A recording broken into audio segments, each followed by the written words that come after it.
Greetings, netters and netters slash gods and goddesses. Well, I'm gonna use the word nettert and netters, goddesses and gods, because the woman is always first. The divine feminine is always first.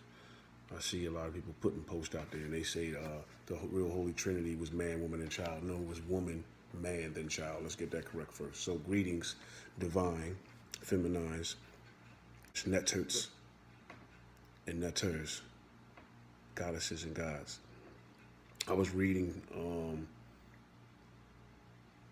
something I found online or whatever doing my research on dark energy and dark matter, and I want to read it to you real quick, and then I'm gonna go into what I decided to speak to you about, more in depth, or go further into this the way the ancestors in the Omniverse spoke to me. Dark energy and dark matter. In the early 1990s, one thing was fairly certain about the expansion of the universe. It might have enough energy density to stop its expansion and recollapse, or it might have so little density that it would never stop expanding, but gravity was certain to slow the expansion as time went on. Granted, the slowing had not been observed, but theoretically, the universe had to slow. The universe is full of matter, and the attractive force of gravity pulls all matter together. Then came 1998 in the Hubble Space Telescope. Observations of very distant supernova that showed a long time ago the universe was actually expanding more slowly than it is today. That means it's speeding up. All right. So the expansion of the universe has not been slowing due to gravity, as everyone thought. It has been accelerating. No one expected this. No one knew how to explain it, but something was causing it. We know what's causing the universe to expand. We're vibrating at higher levels of frequency, shedding this denseness that has been keeping us trapped and in prison. But I'll go on. Eventually, theorists came up with three sorts of explanations. Maybe it was a result of a long discarded version of Einstein's theory of gravity, one that contained what was called a cosmological constant. Maybe there was some strange kind of energy fluid that filled space. Maybe there was something wrong with Einstein's theory of gravity, and a new theory could include some kind of field that creates this cosmic acceleration. Theorists still don't know what the correct explanation is, but they have given the solution a name. It's dark energy. Now, the universe expanding more rapidly than before, and the cause of it is dark energy.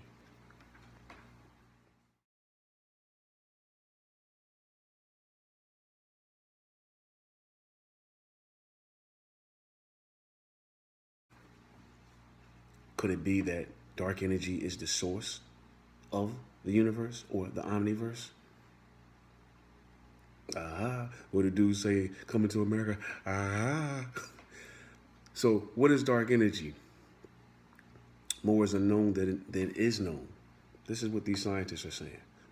We know how much dark energy there is because we know how it affects the omniverse's expansion, or the universe's expansion, as they say. Other than that, it is a complete mystery, but it is an important mystery. It turns out that roughly 68% of the universe is dark energy. Dark matter makes up about 27%. The rest, everything on Earth, everything ever observed with all of their instruments, all normal matter, adds up to less than 5% of the universe. I'm going to repeat that. It turns out that roughly 68% of the universe, or the omniverse, is dark energy. That doesn't mean that it all didn't come from dark energy. It just means that what dark energy created, it brought into a visible means of existence where we could see it physically. So it turns out that roughly 68% of the universe is dark energy, or the omniverse is dark energy. Dark matter makes up about 27%. The rest, slash everything else on Earth, everything ever observed with their instruments, all normal matter, adds up to less than 5% of the omniverse. 5%. Come to think about it, maybe it shouldn't be called normal matter at all, since it is such a small fraction of the omniverse. So anything that isn't dark, highly melanated is abnormal because it is not of the majority. It is out of place. I'm going to show you the picture of what I'm looking at.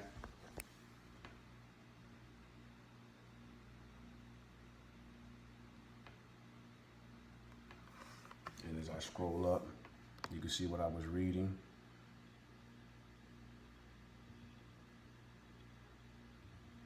And it goes further on to a lot of other things that I was reading.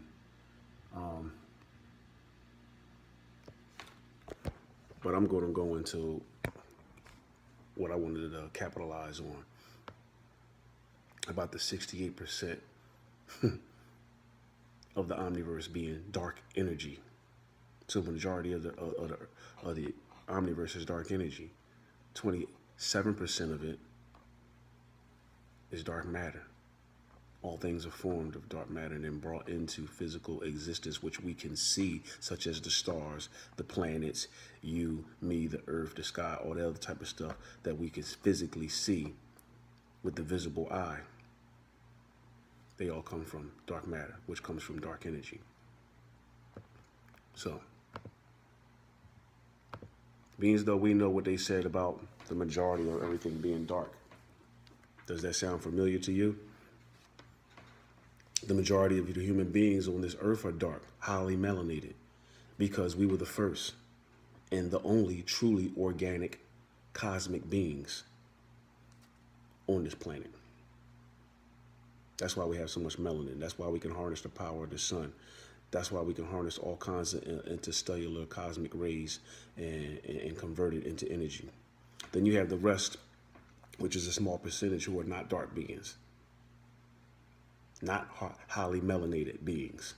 How did they lose their melanin? Let's ask that question. How did they lose their melanin? The melanin that we have that allows them to be one with the cosmos. Harness that power. Okay? First of all, to be truly organically cosmic, you don't lose that cosmic DNA. You just don't lose that spiritually or physically visible evidence of the dark energy and dark matter within you. The only way you could not have as much melanin, if not any at all, is to be not organically of the melanites, which we are. Not organically of the cosmos. And if you're not organically of the cosmos, then you are genetically modified. You were artificially created, not original.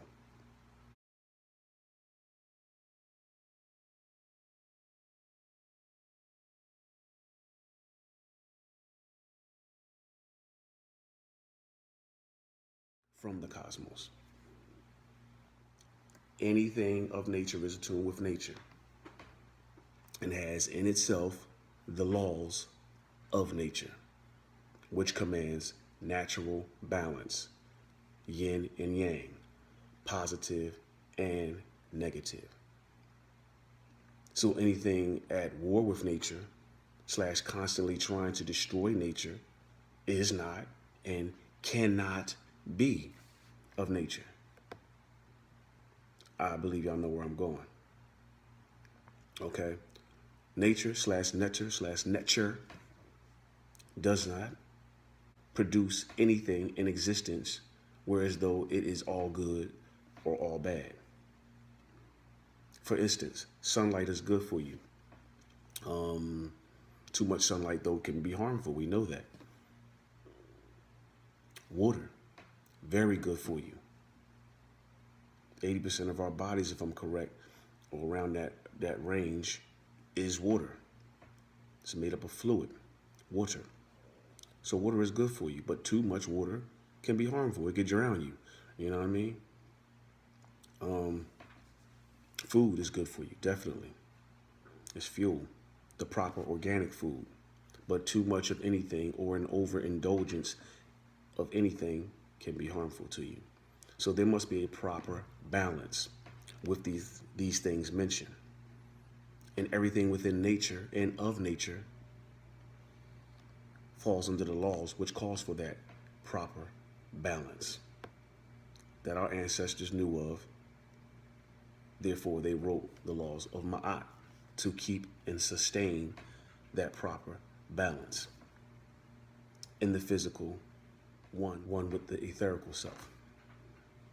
So when we look at the European or the Caucasian and we see nothing but the destruction of whole races of people, and we could name them, we could name them who they've destroyed, such as the Native Americans, the indigenous peoples of Africa in the Congo, where hundreds of thousands were killed just during the time period of King Leopold alone. We can talk about what the colonization of the rest of the parts of Africa by the Europeans did to the indigenous peoples of the motherland / Africa. But that's not what this here message is for. That's not what this video is about.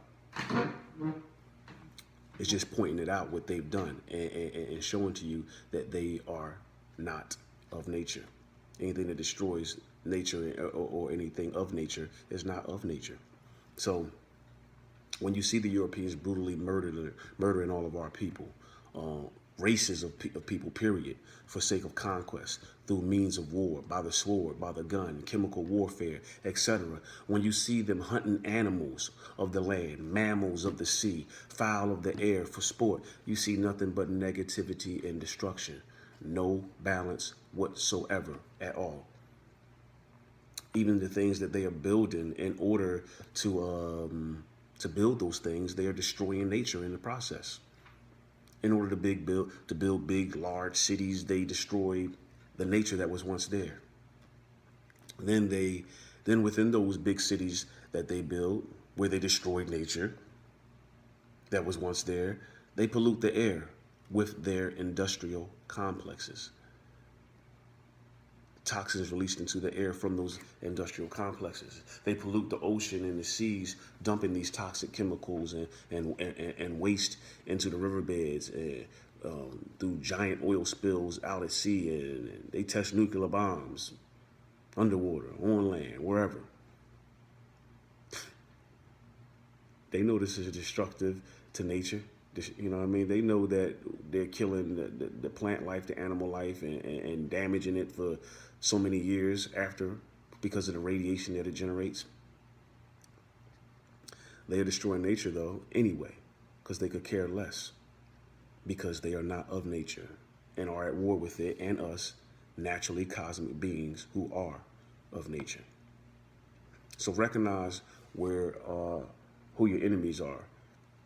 Recognize who your enemies are. But first, in order to recognize who your enemies are, you must first know who you are and where you come from, your origins. Then the rest will be explained clear as day. The illusion will crack, give way, and eventually fall. With that being said, this is your God, Brother Andre. 360 degrees of wholeness, balance, perfection, power, and continuous elevation. Peace.